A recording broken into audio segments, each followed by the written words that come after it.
मेरे अजीजों, मुझे ये अंदाजा नहीं हो पा रहा है कि नेपाल में दिन के 3 बज रहे हैं कि रात के 3 बज रहे हैं।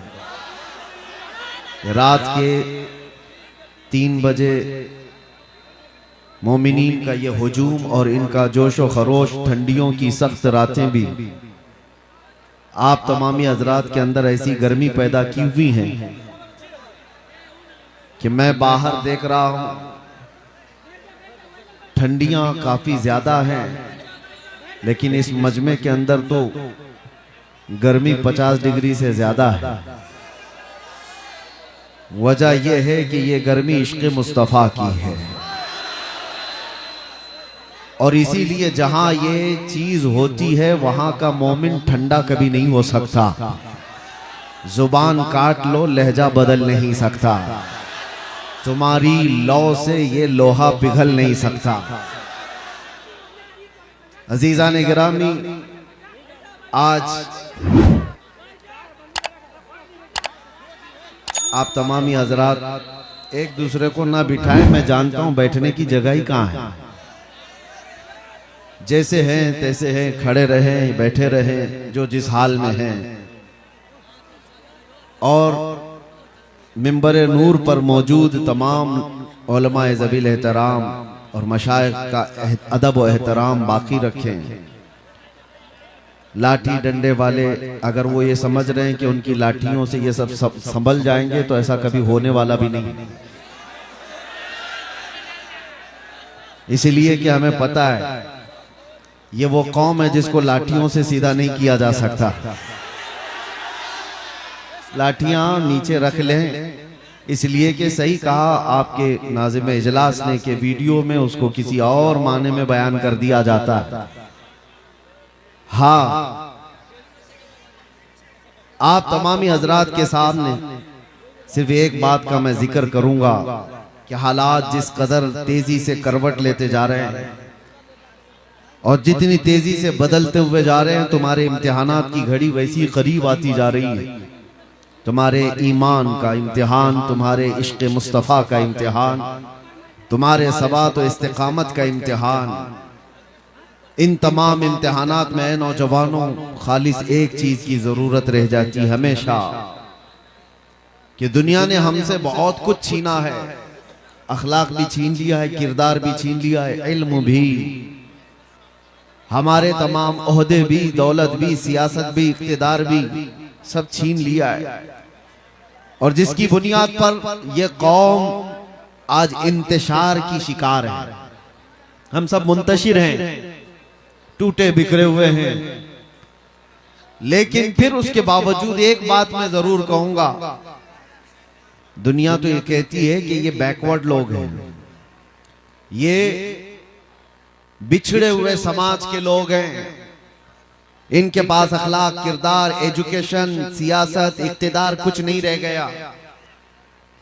मैं मानता हूं, देख करके भी हालात यही लगते हैं, हमारे नौजवान सब बिखरे हुए हैं, टूटे हुए हैं, लेकिन फिर दिल में एक बात का ये एहसास होता है कि अगर ये जमात इतनी टूटी बिखरी हुई ही है तो मीडिया 24 घंटे क्यों हम पर भोंकता है।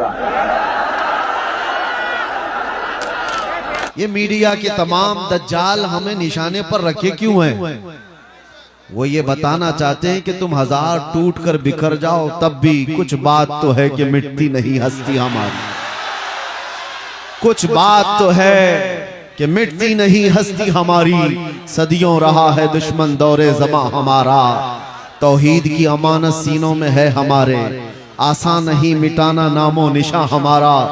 यूनान और मिस्र रोमा सब मिट गए जहां से, बाकी मगर है अब तक नामो निशा हमारा। बातिल से डरने वाले है आसमां नहीं है हम, 100 बार कर चुका है तू इम्तिहान हमारा। आपको ये एहसास मैं दिलाना चाहता हूं कि कौन सी बात है, पैसे वाले सब बैठे रहो, वो कौन सी बात है जिसकी वजह से तुम और हम निशाने पर हैं, हमेशा निशाने पर हैं। अल्लाह के नबी सल्लल्लाहु तआला अलैहि वसल्लम ने इरशाद फरमाया, यूशकु अन तदाअ अलैकुमुल उमम कमा तदाअल अकिलतु इला कुसअतिहा। एक वक्त तुम पर ऐसा आएगा करीब कि सारी जमातें तुम पर ऐसे झपट पड़ेंगी जैसे भूखा बर्तन पे झपटता है, सब तुमको निशाने पर रखेंगी। आज हम वो दौर देख रहे हैं। और कौन सी वो चीज है जिसकी वजह से दुनिया खौफजदा है? मियां, बहुत सारी ऐसी जमातें दुनिया में मौजूद हैं, वो पता नहीं क्या क्या मंसूबे, क्या क्या प्लानिंग सब कुछ कर बैठे हुए हैं। उनके पास सियासत है, उनके पास बहुत बड़ी ताकत है, दौलत है, सब है, लेकिन उनसे दुनिया को उतना खौफ नहीं लगता जितना हमारे एक कमजोर बच्चे के लब्बैक या रसूल अल्लाह कहने पर डर लगता है। क्यों? वजह यह है कि दुनिया ये जानती है, जिसको 100 साल पहले इकबाल ने कहा था, ये फाका कश मौत से डरता नहीं जरा, ये फाका कश मौत से डरता नहीं जरा, रूहे मोहम्मदी इसके बदन से निकाल दो। अंग्रेज भी थक गए थे, परेशान होकर के ही गए थे। आपको क्या लगता है अंग्रेजों को हिंदुस्तान से जो जाना पड़ा वो यूं ही चले गए थे? उन्होंने जुल्म और बर्बरियत की वो दास्तान यहाँ पर लिखी है कि बयान से बाहर है। लोगों को जलाया है, काटा है, मारा है, हर झाड़ी पर फांसी के फंदे पर उलमा को लटकाया है। लेकिन क्या हुआ इस उम्मत का, क्या हुआ इस कौम का? क्या सब बिखर कर खत्म हो गई? हर दौर में एक चंगेज और एक हलाकू आता रहा। मुसलमानों के खून से उसने नदियां लाल कर दी, हमारी खोपड़ियों से मीनार बना दिए। लेकिन उस वक्त जब इस्लाम खत्म ना हुआ तो अब के दौर में क्या खत्म हो सकता है? यह और बात है कि कुछ पाखंडी अपने गुफे में बैठ करके प्लानिंग करते रहते हैं कि हम इस्लाम को खत्म कर देंगे। मैं कहता हूं अपने बदन की खुजली नहीं खत्म कर सकते, इस्लाम की क्या बात करते हैं? उन्हें अपने जिस्म का ख्याल रखना चाहिए। इस्लाम की बात अलग है। इस्लाम किसी एक मोहल्ले और किसी एक घर का नहीं है। आज इस इलाके में भी आकर के देखें, इस्लाम की वो रौनकें हमें जो नजर आती हैं, ये पूरी कायनात में ये रोशनी मौजूद है। इस रोशनी को खत्म करने का मतलब है सूरज की रोशनी खत्म हो सकती है, चांद की रोशनी खत्म हो सकती है, समंदर सूख सकता है, इस्लाम को इस रूए जमीन से मिटाया नहीं जा सकता, खत्म नहीं किया जा सकता। आप सबको उसकी फिक्र की जरूरत नहीं। इस्लाम सुबह क़यामत तक रहने वाला है। तुम्हें तुम्हारे ईमान की फिक्र करने की जरूरत है। दीन इस्लाम के लिए चाहे जो कुछ भी हर में अपनाए जाए, मेरा रब वादा फरमाता है, युरीदून लियुत्फिउ नूरल्लाहि बिअफ़वाहिहिम व यअबल्लाहु इल्ला अन युतिम्मा नूरहु। ये अपने मुंह के फूकों से अल्लाह के चिराग को बुझाना चाहते हैं और अल्लाह तबारक व तआला अपने चिराग को मुकम्मल करके रहे। वो इस्लाम का चिराग हमेशा जलता रहेगा। मैं आपको उस दीन हक की मुतालिक नहीं कह रहा कि उसको खत्म कर दिया जा रहा है, आप उठो। हम कौन से उसकी हिफाजत करने वाले हैं? हमें खुद अपनी हिफाजत की जरूरत है। आज मैं बात कर रहा हूं अपने दीन, अपने ईमान और अपने अंदर मौजूद अमाले सालिहा की हिफाजत की। तुम्हें फिक्र उसकी करनी है जो तुमसे सारी चीजें छिन गई। एक चीज आज भी बाकी है जिसकी वजह से दुनिया खौफजदा है। एक चीज आज भी बाकी है। घर लुट गए, रिश्तेदार खत्म हो गए, सियासत, इख्तिदार सब छिन गया, लेकिन एक चीज आज भी बाकी है जो हमें जिंदा रखी हुई है और कौमों की निगाहों में आज हमें भी चमकता दमकता रखी हुई है। वो चीज न हमारी टोपी, न हमारी दाढ़ी, न हमारे जुब्बे, न हमारी कंगियां, न हमारे ड्रेस, ये सारी चीजें नहीं है जो इस कायनात में तुम्हें जिंदा कर रखी है। वो कौन सी चीज है जो हमें आज भी बाशऊर रखी है और दुनिया की नजर में खटकता महसूस कराया जा रहा है? वो चीज है क्या? आबरूए माज़ना में मुस्तफा आस। हम सबकी इज्जत आबरू मुस्तफा के नाम से वाबस्ता है। वो मोहम्मद अरबी सल्लल्लाहु तआला अलैहि वसल्लम के लिए तड़पना और आज भी जो उनके लिए हमारा दिल धड़कना, जो ये कैफियत बाकी है, यही हमारी जिंदगी की ऐन मिसाल, यही हमारी जिंदगी है, बाकी कुछ नहीं है। इसीलिए आला हजरत ने सच फरमाया था, वो जो न थे तो कुछ न था और वो जो न हो तो, सुन्नियों को पता है, वो जो ना हो तो, हमारी जिंदगी में भी वो जो ना हो तो, कब्र में भी वो जो ना हो तो, हश्र में भी वो जो ना हो तो, अरे अजानों में भी वो ना तो, वो जो ना हो तो, जान है वो जहान की और जान है तो जहान है। और कुरान यही कहता है अन्नबी औला बिल मुमिनीन मिन अनफुसिहिम, नबी ईमान वालों से उनकी जान से ज्यादा करीब है, जान से ज्यादा हक रखते हैं। इसलिए आज जो हमारी जिंदगी बाकी है, आज जो हमें चलता फिरता महसूस कराया जा रहा है, वो हमारी सांसें लेने की वजह से नहीं है, वो हमारे खाने पीने और कपड़े पहनने की वजह से नहीं है। इश्क रसूल की गर्मी है जो दुनिया को बता रही है अभी कि मोहम्मद अरबी के शेर जिंदा हैं। ये मोहब्बत मुस्तफा सल्लल्लाहु अलैहि वसल्लम में दिलों का धड़कना मैंने महसूस किया है मेरे अजीजों। आज आम आदमियों में, आम नौजवानों में से भी किसी एक को भी पकड़ करके उठाया जाता है। बाज लोग ये कहते हैं, मैं उनको जवाब भी देता हूँ। कुछ लोग कहते हैं मुसलमानों के हालात क्या हो गए, कभी इस पार्टी में कभी उस पार्टी में, कभी इसका झंडा कभी उसका झंडा लेकर के चलते रहते हैं सियासी मामला में, सियासी मामला। अभी बिहार के इलेक्शन में भी और दूसरी जगहों पर भी इलेक्शन जब आते हैं तो लोग ये ताना दे रहे थे हमें, ये मुसलमानों का हाल क्या है, कभी इस जमात के झंडे कभी उस जमात के झंडे, कभी इससे भी पैसा लिया उससे भी पैसा लिया। मैं सुनता हूँ, मैंने एक बड़े सियासी साहब को ये जवाब दिया था आज से कुछ साल पहले। मैंने कहा था वजह ये है कि इनके सामने कंपैरिजन के लिए कोई है नहीं, वो भी बराबर है ये भी बराबर है, इससे भी ले लेते उससे भी ले लेते। 500 इस पार्टी वाले से ले ली, इस पार्टी वाले से ले लिया, शाम में फिर झंडा बदल लिया, पट्टा भी बदल लिया, 500 उससे भी ले लिया। ये तो हालात चलते रहते, मुझे उस पर कोई टिप्पणी नहीं करनी है। लेकिन अगर आप मेरी कौम को ताना देते हो, टॉन्ट मारते हो कि ये बार बार इधर उधर बदलते हैं, तो वजह ये है कि सामने जितने लोग हैं उनको देख करके बदलते हैं। तुम्हारे जितने कायदीन हैं उनको देखकर बदलते रहते हैं। लेकिन आप, मैं अपने मोहल्ले के या किसी भी इलाके के मुसलमानों में से बड़े मुत्तकी परहेजगार आलिम दीन की बात नहीं करता।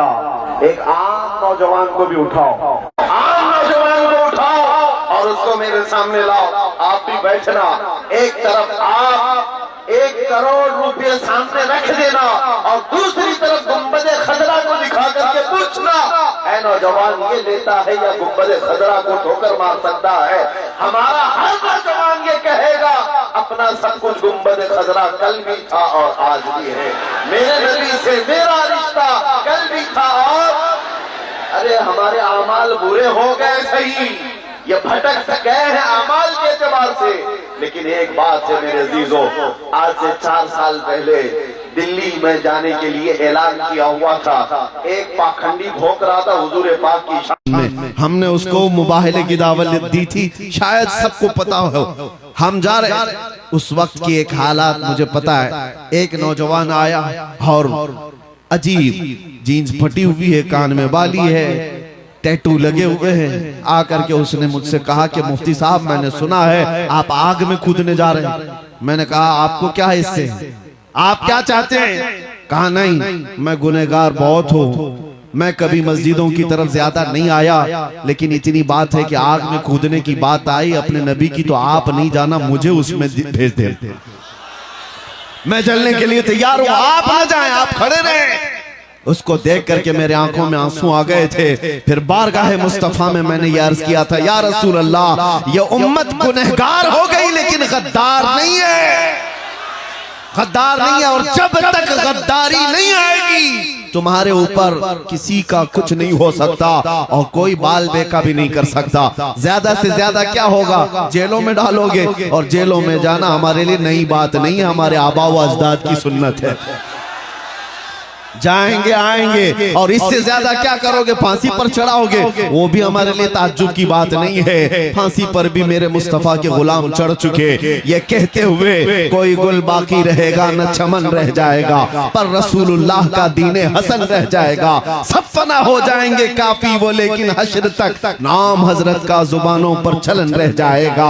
मुरादाबाद शहर के अल्लामा किफायत अली काफी को अंग्रेजों ने सूली पर चढ़ाया था, फांसी पर चढ़ाया था। उनके माथे पर शिकन भी नहीं थी। उनसे पूछा भी गया था बीवी से बात करना है आखिरी वक्त में, आखिरी ख्वाहिश क्या है, बच्चों से बात करना है, कुछ खाना पीना है। तब उस आशिक सादिक ने कहा था नहीं, मरने से पहले या फांसी पर चढ़ने से पहले बीवी बच्चों से रिश्तेदारों से बात करने की ख्वाहिश नहीं, बस इतनी ख्वाहिश है कि आखिरी बार एक बार मुस्तफा की नात पढ़ करके जाओ, नबी पाक सल्लल्लाहु तआला अलैहि वसल्लम की शान में कुछ गुनगुना करके जाऊं। आपको मैं बताऊं ज्यादा से ज्यादा यही इस दुनिया में जेलों में फांसी पर चढ़ाओ, मौत की सजा दो, ये सब नए नहीं हैं, सबसे हम गुजर करके आई हुई तारीख लेकर बैठे हैं। आखिर में होता क्या है, नर्वस नहीं होना, परेशान नहीं होना। मुझ जैसे हजारों गर्दने इस्लाम के लिए चले जाए, इस्लाम का बाल बेका भी नहीं हो सकता, इस्लाम कभी मिट नहीं सकता, इसलिए कि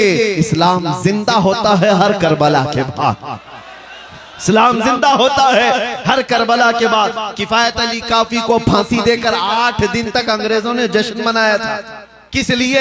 एक ऐसे मौलवी को हमने फांसी पर चढ़ा दिया जो इश्क रसूल की बोली बोलता था, मोहब्बत मुस्तफा में लोगों को माइल करता था, लोगों के जज्बात को उभारता था। किफायत अली काफी का और जुर्म क्या था? इसके अलावा कोई जुर्म दिखा दो। इस बुनियाद पर जब उन्हें फांसी की सजा देकर अंग्रेज 8 दिन तक जश्न मना रहे थे, उन बेवकूफ उल्लुओं को ये नहीं पता खुदा का दस्तूर क्या है। मुरादाबाद शहर में तुमने किफायत अली काफी को फांसी पर चढ़ाया, 100 किलोमीटर दूर ही रब तबारक व तआला उसी मौसम में उससे बड़ा आशिक सादिक इमाम अहमद रजा पैदा फरमा रहा है। एक आशिक को तुम सूली पर चढ़ाओगे, दूसरा पैदा होगा, और फिर वो दूसरा ऐसा पैदा हुआ कि जिसके नगमात ने इश्क रसूल का जाम सीनों में भर दिया। हर जगह से फिर आवाज आने लगी, डाल दी कल्ब में अजमत है मुस्तफा, सैयदी आला हजरत पे लाखों सलाम। मियाँ आप सबकी मोहब्बत, आप सबकी इज्जत हमारे लिए मैं कदर की निगाहों से देखता हूँ। मुझे पता है कि हमारे जाने के बाद कितने लोगों ने कहां कहां दुआएं की, हर मस्जिद में, हर इलाके में, बच्चों से लेकर बूढ़ों तक, जवानों से लेकर खवातीन तक, उलमा से लेकर तमाम नाइबाने मुस्तफा, सब लोगों ने दुआएं की। सबकी दुआएं सर आंखों पर है। अल्लाह तबारक व तआला सबको जज़ाए खैर अता करे। लेकिन एक बात कि ऐसे हालात से घबरा कर मायूस होने की जरूरत नहीं। ऐसे हालात से मैं जाऊं, मैं मर जाऊं, तो इससे इस्लाम का कुछ नहीं बिगड़ेगा। अल्लाह तबारक व तआला इस दीन का मुहाफिज है सुबह क़यामत तक। सुबह क़यामत तक हमसे बेहतर आएंगे और ये मोर्चा फिर संभालेंगे और यही जुमले कहते रहेंगे। इसीलिए मैंने शुरू में ही कहा, आपको जुबान काट दो, लहजा बदल नहीं सकता, तुम्हारी लौ से ये लोहा पिघल नहीं सकता। इसको पिघलाने की कोशिश की मक्का वालों ने भी। बिलाल हबशी को क्या नहीं किया था, गरम रेत पर सुलाकर उनके जिस्म पर गरम सिल रखी जाती, जिससे उनका जिस्म का गोश्त गल गया था, उनकी रीढ़ की हड्डी दिखती थी। हज़रत ज़ैद बिन दसना को मुसला करके लोगों ने शहीद किया था। आंख में लोहे की सलाइयां फेर दी थी, नाखूनों को पकड़ से खींचा था, पत्थरों से मारकर शहीद किया था। तो क्या इस्लाम उस वक्त खत्म हो गया था? हज़रत खुबैब इब्न अदी, खब्बाब इब्न अल-अरत, ये सब वो सहाबा है जिनको मक्का वालों ने मॉब लिंचिंग करके मारा था, खत्म किया था। ये तो शुरुआती दौर था जब इस्लाम को रोकने की हर मुमकिन कोशिश की गई। उसके बाद दौर बढ़ता गया। तो ऐसा नहीं है कि ये हालात नॉर्मल होते गए। कूफा में क्या हुआ था, करबला में क्या हुआ था, हर साल आप सुनते हैं नबी मुकर्रम सल्लल्लाहु तआला अलैहि वसल्लम के अजीज खानदान को किस तरह से शहीद किया गया। छोटे बच्चे से लेकर बड़े मर्द तक सबको वहां पर शहीद किया गया। एक दो नहीं, 70 से ज्यादा जाने करबला के मैदान में हैं जिन्होंने जामे शहादत नोश किया। हुआ क्या, इस्लाम वहां रुक गया। उसके बाद दौर आता गया इमाम अहमद बिन हम्बल, जो 5 लाख हदीसों के हाफिज थे, उनको बगदाद के बाजार में नंगी पीठ पर कोड़े मारे जा रहे थे। सिर्फ इस बुनियाद पर कि हक बात का ऐलान करते थे, उनको कोड़े मारे जाते थे। क्या उन्होंने अपने जुमले बदल लिए? क्या शरीयत पर बोलना वो छोड़ दी? कभी ऐसा नहीं हुआ। दौर बदलता गया। इमाम मूसा, हजरत इमाम मूसा काज़िम रज़ियल्लाहु ताला अन्हु को 7 साल तक जालिम खुलफा ने कैद में रखा। उन हालात में आपने सूरज तक नहीं देखा था। 7 साल तक अहले बैत के वो बड़े इमाम जाफर सादिक के बेटे, तो क्या उस वक्त इस्लाम रुक गया, खत्म हो गया? इमाम मोहम्मद बिन हसन अस्करी को 20 साल जेल में रखा गया। क्या इन मसाइब व आलाम के बाद दुनिया सब मिलकर के इस्लाम को खत्म कर दिया? बगदाद में ऐसे हालात आए थे हलाकू के जमाने में, मुसलमानों को इतना कत्ले आम हुआ था कि खून से पूरा बगदाद लाल हो गया, और घोड़े दौड़ते थे तो घोड़ों के टाप खून से भीग जाते थे। हमारी किताबें जलाकर खाक कर दी गई कि सब मिट जाए, नहीं रुका। आज भी वो दौर उसी तरह से चल रहा है। मेरे अजीजों, ये बात इसलिए मैं अर्ज कर रहा हूं कि कोई चीज ऐसी है जो हमें हमेशा हर जमाने में बाकी रखती है। हर जमाने हमारे घरों के छत नहीं जो हमें बचा कर रखते हैं, हमारी खिड़कियां हमारे दरवाजे नहीं है जो हमें बचा कर रखते हैं, हमारे मोटे कपड़े नहीं है जो हमें बचा कर रखते हैं। हर दौर में हर फितने के वक्त कोई चीज अगर हमें सलामत रखती है तो मेरे मुस्तफा की मोहब्बत का वास्ता। वो चीज जब तक रहेगी बाकी, हर फितने से तुम्हारी हिफाजत करती रहेगी। इसीलिए इकबाल ने कहा था कि मोहम्मद से वफा तूने तो हम तेरे, ये जहां चीज है क्या लोहो कलम तेरे। हुजूर से वफा करके देखो, हर चीज तुम्हारे सामने डाल दी जाती है, हर चीज को रब ताला तुम्हारे लिए मुसख्खर कर देता है, दुनिया तुम्हारी तरफ फेर दी जाती है, इंसानों के दिलों को रब तबारक व तआला तुम्हारी तरफ माइल कर देता है। एक बार वफा करो मेरे मुस्तफा से। नबी पाक सल्लल्लाहु ताला अलैहि वसल्लम से वफा का तकाजा क्या है? वफा का तकाजा ये है कि अपने अमाल देखो और जिससे मोहब्बत करते हो उसके अमाल से मिलते हैं कि नहीं मिलते। अपने अखलाक देखो और जिससे मोहब्बत का दावा कर रहे हैं उस रसूल के अखलाक से हमारे अखलाक मिलते हैं कि नहीं मिलते। और अगर नहीं मिल रहे हैं, बहुत ज्यादा डिफरेंस, बहुत ज्यादा फर्क है, तो फिर एहतिसाब की जरूरत है, हिसाब लेने की जरूरत है अपने आप से कि मैं जिस नबी उम्मी सल्लल्लाहु ताला अलैहि वसल्लम से मोहब्बत का दावा करता हूँ, अमाल में मैं उस नबी के किसी अखलाक को नहीं अपनाता। दिन भर गाने सुन करके रात भर बाजे की आवाज में सो जाता हूँ, तो फिर उस मोहब्बत का क्या जो सिर्फ जुमलों की है, उस मोहब्बत का क्या जो सिर्फ नारों की है। मैं उस मोहब्बत की बात कर रहा हूं जो तुम्हारी जिंदगी के अमली मैदान में हो, तुम्हारे अखलाकी जिंदगी में हो। अजीजों, आज तो सिर्फ नामे मुस्तफा पर लोग उंगलियां उठा रहे हैं। कहीं पर आई लव मोहम्मद कहा जाए तो उन्हें जेलों में भर दो, ठोस दो। ये तमाम चीजें तो सिर्फ अभी आज नाम के साथ छेड़छाड़, कल को होगा ये कि तुम्हें नाम लेने से आज जिस तरह लोग आपत्तिजनक बातें करके दिखा रहे हैं कि हमें तकलीफ है, कल से तुम हुजूर पाक सल्लल्लाहु ताला अलैहि वसल्लम के अखलाक पर और उनके अमाल पर चलने की कोशिश करोगे तो तुम्हें दुनिया ताना देने लग जाएगी। हुजूर ने ये बात 1400 साल पहले बयान फरमाया है कि एक दौर ऐसा आएगा जब तुम अपने ईमान पर अमल करते रहोगे तो दुनिया ऐसे देखेगी जैसे चोर को और जानी को देखती, ताना मारेगी, ये देखो ये मोमिन है, ये देखो ये मुस्लिम है। लोग तुम्हें तानो तशनी करेंगे, इनके तानों से घबरा कर अपने आप को बदलने की जरूरत नहीं। दुनिया में कोई भी तुम्हें सर्टिफिकेट देने वाला नहीं है। जो कुछ भी तुम यहाँ पर जी रहे हो, अल्लाह और उसके रसूल के लिए जी रहे हो, अल्लाह की रजा के लिए जीते रहो। दुनिया तुम्हारे चेहरों पर, तुम्हारे कपड़ों पर, किसी चीज पर तानो तशनी करे, तुम्हें शर्माने की जरूरत नहीं। अरे दुनिया नंगी घूमने पर आज शर्म नहीं करती। आपने देखा दुनिया आज नंगी हो गई है, उन्हें नंगा घूमने में शर्म नहीं आती। तो एक नबी के गुलाम को अपने मुस्तफा की सुन्नतों पर अमल करने में क्यों शर्म आती? दुनिया को चोटी रखने में शर्म नहीं आती तो तुम्हें दाढ़ी रखने में क्यों शर्म आती? क्यों हया है? उनका तो कोई है नहीं, हमारा तो है।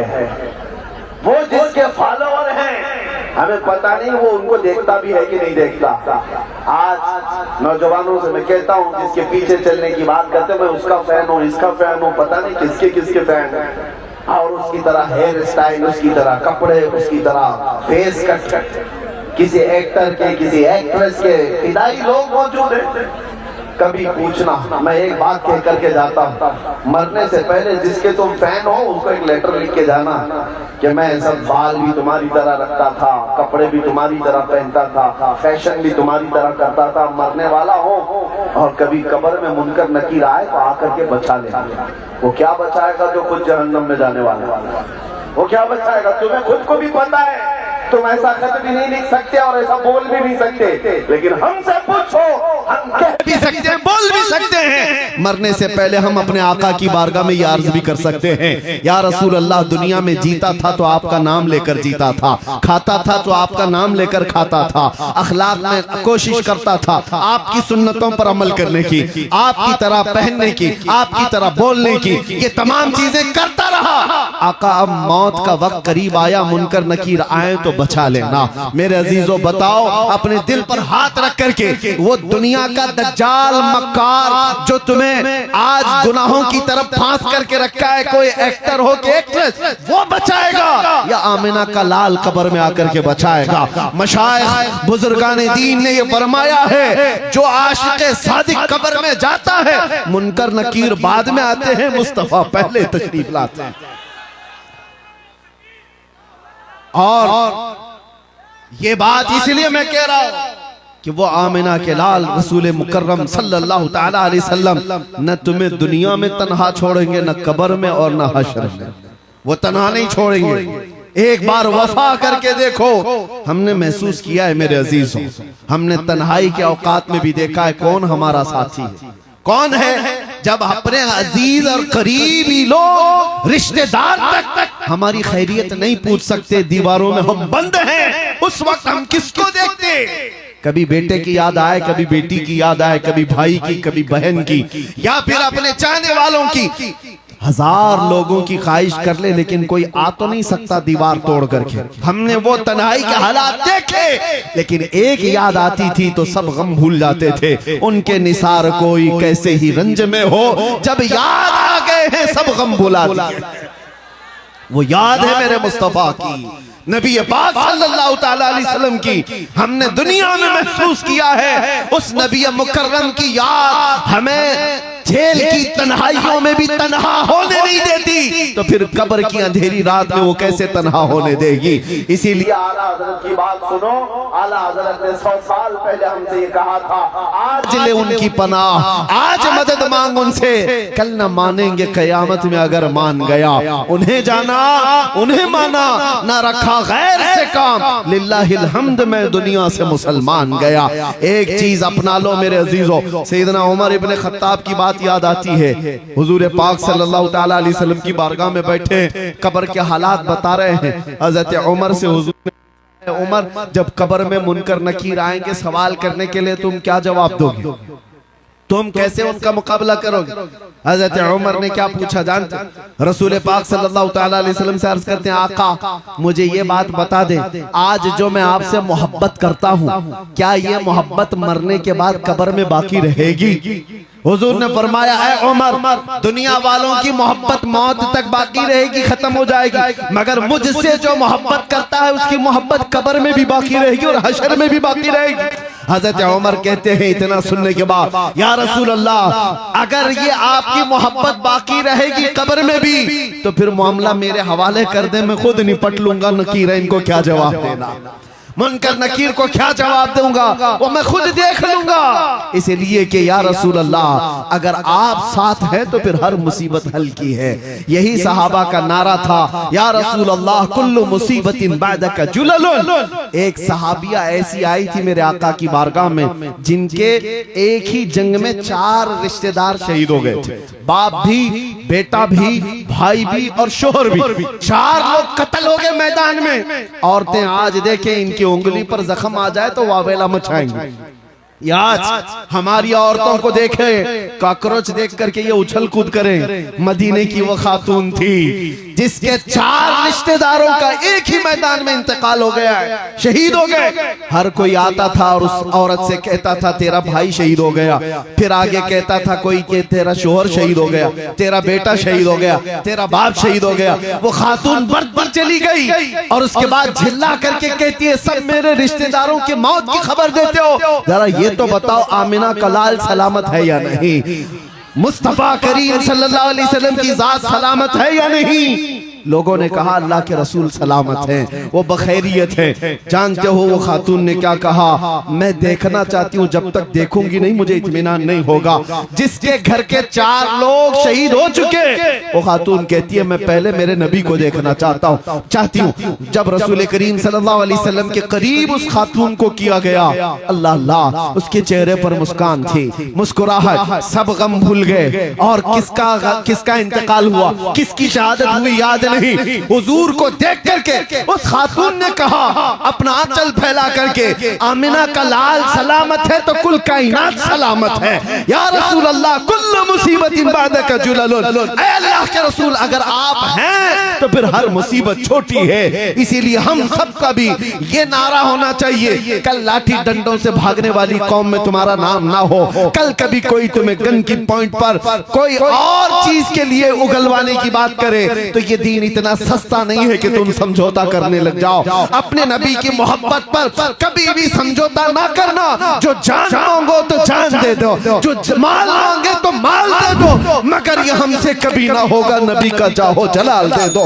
अब सुनो, कभी ऐसे हालात आ गए, कभी ऐसी मुसीबतें दरवाजे पर खटखटाने लग गई, तो एक बात याद रखना, अल्लाह के नबी से तुम्हारी मोहब्बत कभी खत्म नहीं हो सकती। अगर ये यकीन दिल में है तो हर मुसीबत का सामना करने के लिए खड़े हो जाओ। फिर आका की बारगाह में इतना अर्ज कर दो, फिर इनामात की बारिश देखना। ये मेरा चैलेंज है, इनामात की बारिश देखना मेरे आका की तरफ से पलट करके क्या मिलता है। मुसीबतों पर अगर खड़े रह गए और इतना कह दिए या रसूल अल्लाह हर मुसीबत हर सितम गवारा है, एक बार तुम कह दो कि तू हमारा है, एक बार तुम कह दो कि तू हमारा है।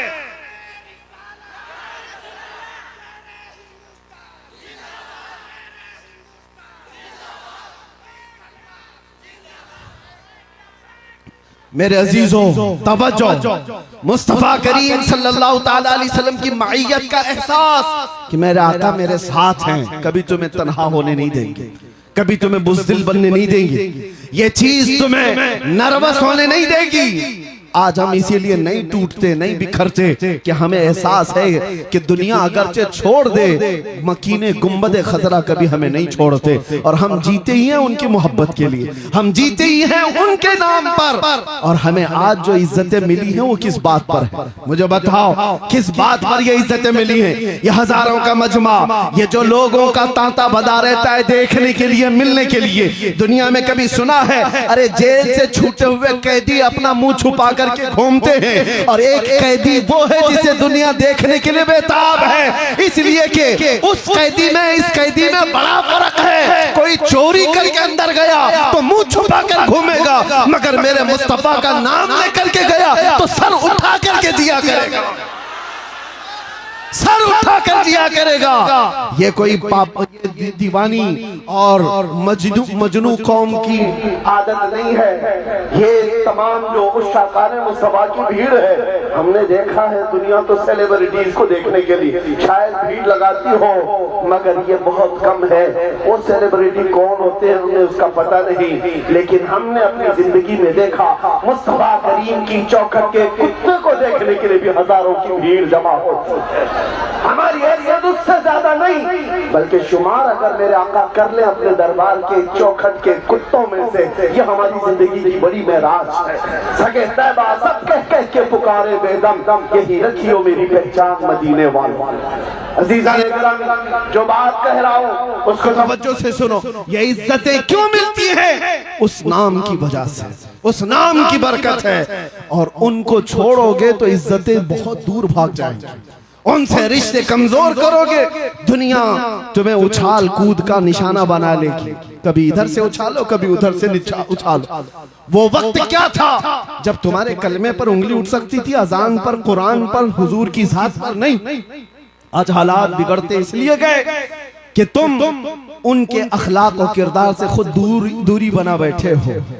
कौवा चला हंस की चाल, अपनी चाल भूल गई।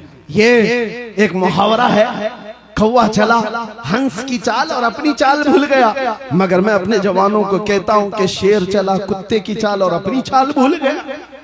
तुम्हें मोहम्मद अरबी सल्लल्लाहु ताला अलैहि वसल्लम के शेरों में रखा गया था, तुमको खैर उम्मत कहा गया है कुरान में, तुम सबसे बेहतरीन उम्मत हो। लोगों को अच्छाई का हुक्म देते हो और बुराइयों से रोकते हो, गैब पर ईमान लाते हो, ये तुम्हारी सिफात है। उन तमाम चीजों से अपने आप को दूर मत करना, वरना इज्जतें चली जाएंगी, इज्जतें खत्म हो जाएंगी।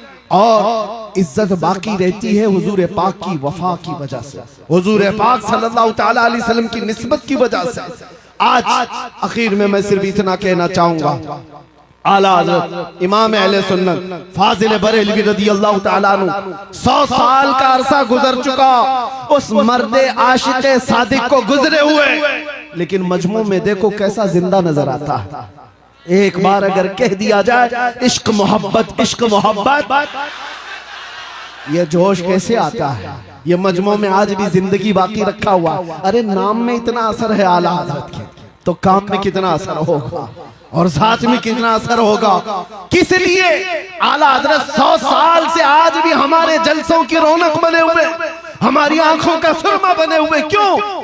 इसलिए कि पठान कबीले के बड़े खानदान के आदमी थे, रईस थे, जमींदार थे, बरेली के कोई मुखिया थे, इसलिए नहीं। आला हज़रत जिंदा है तो इसलिए अपने बाप दादाओं के कसीदे नहीं पढ़ा, जब कभी अपना कलम उठाया तो सिर्फ ये कहा, सरवर कहूं कि मालिको मौला कहूं तुझे, बाग़े खलील का गुले ज़ैबा कहूं तुझे, हैरान हूं मेरे शाह मैं क्या क्या कहूं तुझे। कभी कलम उठाया तो यूं लिखा, सबसे आला वो औला हमारा नबी, सबसे बाला वो वाला हमारा नबी।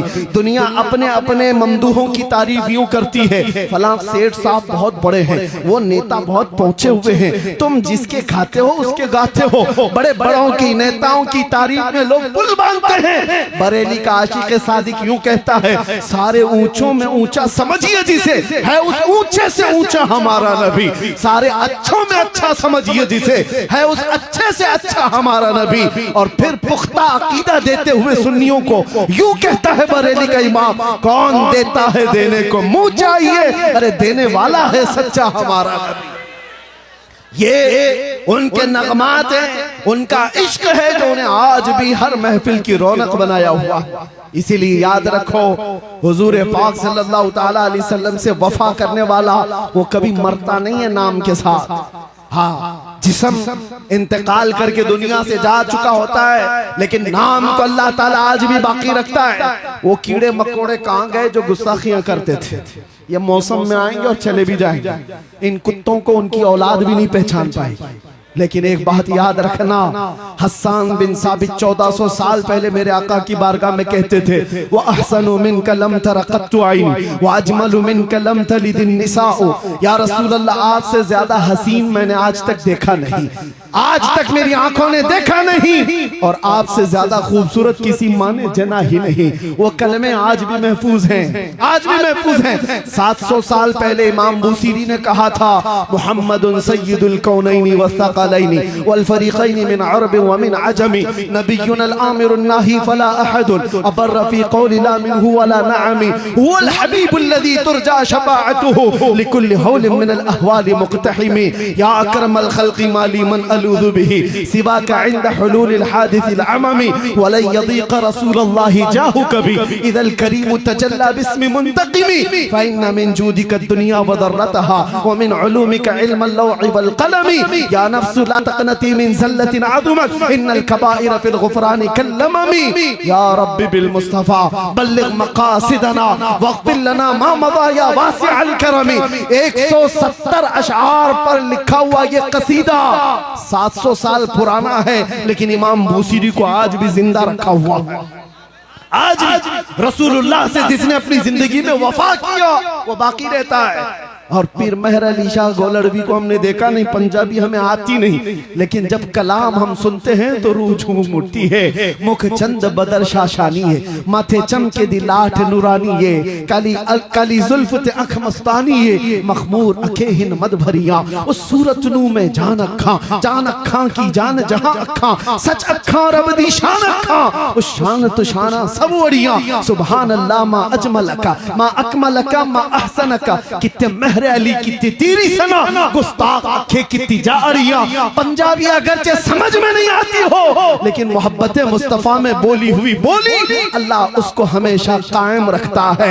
और आपको अरबी आती नहीं होगी, लेकिन सादी शिराजी को आपने देखा भी नहीं होगा, लेकिन ये कलमे सबको याद हो जाते हैं। बलगल उला बि कमालिही कशफत दुजा बि जमालिही हसनत जमीउ खिसालिही सल्लू अलैहि व आलिही। हुजूर की बारगाह में मोहब्बत से कहे हुए कलमा हमेशा बाकी रह जाते हैं। अबू लहब ने क्या गुस्ताखी किया था पता नहीं, उतबा शैबा ने क्या गुस्ताखी किया पता नहीं, बाद के जितने दज्जाल आए उन्होंने मेरे मुस्तफा की क्या तौहीन की किसी को याद नहीं। आज के पाखंडी भी जो भोंकते हैं, कल इनकी नस्लों को भी पता नहीं होगा ये क्या कह करके गए थे, मगर 1400 साल पहले एक जुमला भी मोहब्बत मुस्तफा में कहा गया हो, अल्लाह उसकी हिफाजत फरमाता है, वो हमेशा बाकी रह जाता है। इसीलिए आला हजरत का कलाम मुर्दा कभी नहीं होगा। अरे ऐसे इलाकों में मैंने देखा है जहां उर्दू समझ में नहीं आती और आला हजरत की वो अजीम उर्दू पर झूम उठते हैं, इसलिए कि इश्क में बोले हुए जुमले उसको समझ आए या ना आए, आशिक की तार मदीने के तार से जुड़ ही जाती है। यही तो बात है। मैं अभी अगर आपसे तशरीह पूछूं एक कलाम पढ़ करके बताओ इसका मतलब क्या है, वो कमाल हुस्न हुजूर है कि गुमान नक्स जहां नहीं, यही फूल खार से दूर है, यही शम्मा है कि धुआं नहीं, तेरे आगे यूं है दबे लचे फुसहा अरब के बड़े बड़े, कोई जाने मुंह में जुबान नहीं बल्कि जिस्म में जा नहीं। या रसूल अल्लाह करूं तेरे नाम पे जा फिदा, न बस एक जा तो जहां फिदा, तो जहां से भी नहीं जी भरा, करूं क्या करोड़ों जहां नहीं, करूं मदह अहले दुअल रजा, पड़े इस बला में मेरी बला, मैं गदा हूं अपने करीम का, मेरा दीन पा रहे ना नहीं। कलाम तो मैंने पढ़ दिया, शायद तशरीह अच्छे लोग नहीं कर पाएंगे, लेकिन कसम खुदा की अपने दिल पर हाथ रख करके बताओ एक एक शेर तुम्हें इश्क में झुमा रहा था कि नहीं झुमा रहा था, अपने नबी की मोहब्बत में तड़पा रहा था कि नहीं तड़पा रहा था। इश्क में बोले हुए जुमलों को तर्जुमानी की जरूरत नहीं है, जिसके दिल में मेरे मुस्तफा की मोहब्बत होती है किसी भी जुबान में उसके सामने बोल दो, याद आका की वो ला करके ही रहता। मैंने मिस्र में देखा है, मिस्र में पढ़ने के जमाने में यहाँ अजहरी उलमा बहुत ज्यादा मौजूद हैं, वो भी जानते हैं ऐसे ऐसे उलमा के हाँ हम भी जाया करते थे। एक उस्ताद आज भी वो मौजूद हैं, अल्लाह उनको उम्र बरकत अता करे, उनके घर पर मौलूद की महफिल होती थी जुमा के दिन। हम अक्सर इंडियन तलबा जाते थे, मौलूद हुजूर की जब पढ़ते वो अरबी में होती है, हुजूर की विलादत के जिक्र, उसके बाद फातिहा खानी होती, तो हम तलबा जो खड़े रहते वहाँ अरबी लोग भी होते, मसरी लोग जो होते हैं वो पैदाइशी अरबी जुबान बोलने वाले, उन्होंने उर्दू का एक जुमला भी नहीं सुना होगा, लेकिन जब वो खड़े होते आखिर में वो उस्ताद हमसे कहते कि बेटा तुम हिंदुस्तानी हो, वो पढ़ो जो बरेली वाले ने कहा था, मुस्तफा जाने रहमत पे लाखों सलाम, शमे बज़्म हिदायत पे लाखों सलाम। हम तो इंडियन तलबा झूम करके सलाम पढ़ते थे, वो झूमते रहते थे, पढ़ना तो आता नहीं था, उर्दू समझ तो आती नहीं थी। एक दिन हमने पूछा उनसे कि आपको उर्दू आती है? कहा नहीं आती। कहा उर्दू आम उर्दू नहीं आती तो आला हजरत की उर्दू तो और है, ये सलाम आप क्यों सुनते हो, क्यों खड़े होकर झूमते हो? वो कहते हैं पता नहीं, तुम्हारे जुमले जो निकलते हैं, ये जो तुम लोग पढ़ते हो, इसमें क्या माना है पता नहीं, लेकिन जब जब सुनते हैं गुंबद खजरा की याद तड़पाने लगती है। ये तासीर है इश्क में बोले हुए जुमलों को अल्लाह तबारक व तआला सलामत रखता है। इसीलिए दुनिया से जाने से पहले अगर कुछ करके जाना है तो मेरे नबी की वफा करके जाओ, मोहब्बत में जी करके ऐसे जाओ। मरना तो वैसे भी है मेरे अजीजों, कभी हॉस्पिटल में मर सकते हैं, कभी घर की चादर में पाँव रगड़ के मर सकते हैं, कहीं तो मौत आनी ही है, तो मौत से डरना क्या? जब मौत आनी ही है तो अलमे मुस्तफा बुलंद करके दुनिया से क्यों ना जाए, ताकि जाते हुए भी जनाजा देखकर लोग रश्क करें कि ये कहीं और नहीं जा रहा, आज दीदारे मुस्तफा के लिए जा रहा है, बड़ा थक करके आया है। और इसीलिए हम कब्र में भी जाएंगे तो इंशाअल्लाह मलाइका मुनकर नकीर एक आशिक को जब उठाने आते हैं तो उसकी तर्जुमानी ये होती है, अब तो पाए नाज से ऐ फरिश्तों क्यों उठूं, अरे मर के पहुंचा हूं यहां इस दिलरुबा के वास्ते। मर के पहुंचा हूं यहाँ इस दिलरुबा के वास्ते। इतनी जिंदगी गुजार करके जाओ कि जाने के वक्त शर्म ना आए। मेरे अजीजों, आज कई लोगों को मैं देखता हूं, हमसे मिलने के लिए आए, एक नौजवान अच्छे कपड़े खुशबू लगाकर टोपी पहन कर के आए। उस दिन अचानक एक बात का एहसास हुआ। मैंने उससे पूछा, बेटा हमेशा यही लिबास में रहते हो? कहा नहीं, आपसे मिलने के लिए मैं ये लिबास पहन करके आया, वैसे आमतौर पर दूसरे लिबास में रहता हूँ। उस दिन मैं एक बात का एहसास किया, हम जैसे निकम्मों को मिलने के लिए तुम तैयार हो जाते हो। इस बात का अंदाजा करो, जब मेरे मुस्तफा से मिलने का वक्त आए तो क्या उस वक्त के लिए तुम अपने आप को तैयार रखे हो आज? कि जिस दिन तुम्हारा जनाजा जाएगा और आका से मुलाकात होगी, इसी हुलिये में मिलोगे, इसी शक्ल में मिलोगे, इन्हीं अखलाक के साथ मिलोगे। अरे कुछ तो तैयारी करो ताकि मुंह दिखाने के काबिल रहे। इसीलिए उठो, वो गरना हश्र न होगा फिर कभी। दौड़ो के जमाना चाल अपनी चल गया, कुव्वत इश्क से हर पस्त को बाला कर दो, दहर में दामे मोहम्मद से उजाला कर दो। आओ मेरे साथ एक बार ये अज़्म करके उठो कि हमारी जिंदगी, हमारी चॉइस, हमारी मर्जी से नहीं जीनी है। हमारी जिंदगी हमारी अपनी मर्जी से नहीं जीना है। किस तरह जीना है? जिंदगी ये नहीं नबी की किसी के लिए, जिंदगी है नबी की, जिंदगी है नबी की, नबी के लिए। ना समझ मरते हैं जिंदगी के लिए, जीना मरना है सब कुछ। आओ गुंबदे खजरा की तरफ तवज्जो करके ये बात कह करके उठना जलसे से, या रसूल अल्लाह अब तक दर बदर की ठोकरें खाता रहा, इधर उधर की देखता रहा और जिंदगी को पामाल करता रहा। लेकिन आज अहद करता हूँ आका, आपको गवाह बना करके, दहन में जुबान तुम्हारे लिए, बदन में है जान तुम्हारे लिए। हम आए यहाँ और उठे भी वहां, उठे भी वहां। लब्बैक या रसूल अल्लाह,